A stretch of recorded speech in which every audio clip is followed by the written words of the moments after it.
Yo mga idol, kamusta? Sports Talk PH nga pala. Ang pahayag ni Casimero, pag-usapan natin yan mga idol.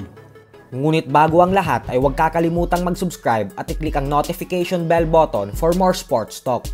So sa naging interview nga po sa Japan ng ating pambato na si former 3 Division Champion Janrael Casimero, ay inamin nito na humingi umano siya ng tawad sa kanyang dating promoter na si Masayuki Ito nang dahil sa pag-overweight niya sa official and final weigh-in ng kanyang naging laban kontra kay Saul Sanchez mahigit isang taon na ang nakakalipas.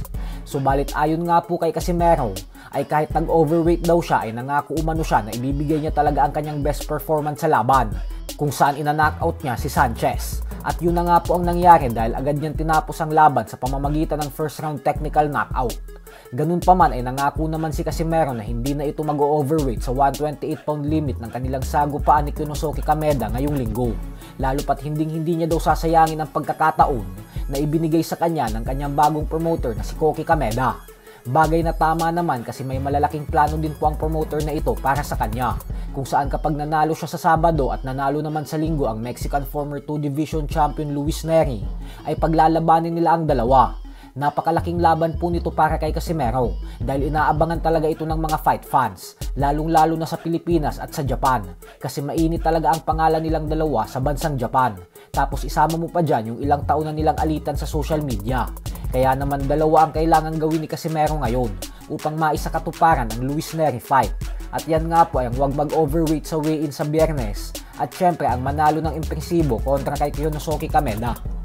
Sa kabilang banda naman mga idol ay isang araw nga lamang po ang nakakalipas magmula nang mag-trending ang 2025 Reyes Cup MVP na si AJ Manas, ay talagang hindi nga po magpapahuli dito ang isa pang bagitong rising talent ng Pinas na si JB Sukal. Dahil agaw eksena po ito ngayon matapos kumpirmahin na sasali siya sa Philippine Open Pool Championship na nakatakdang ganapin ngayong October 21 hanggang October 26. Dito po masusubukan ang tunay na galing ni Sukal sa larangan ng billiards dahil makakatapat niya na dito ang pinakamagagaling na pool player sa buong mundo. Sa edad lamang na 16 years old, ay napakalaking bagay po nito sa kanya at napakalaki ng maitutulong nito para sa kanyang experience upang mas lalo pang gumaling. Nag-post na din kanina lamang si Sukal at tinatanong ang world rank number 1 player na si Fedor Gors kung handa na ba ito sa kanya.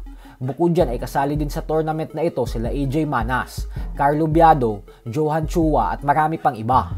Tumataginting na $125,000 o mahigit kumulang 6.5 million pesos ang premyo ng mananalo. Kaya kaabang-abang po talaga ang torneo na ito hindi lang para sa mga Pinoy sports fans, kundi maging sa lahat ng billiard fans sa buong mundo. Gaganapin ito sa Gateway Mall sa Quezon City. So hanggang dito na lang po muna tayo mga idol. Sports Talk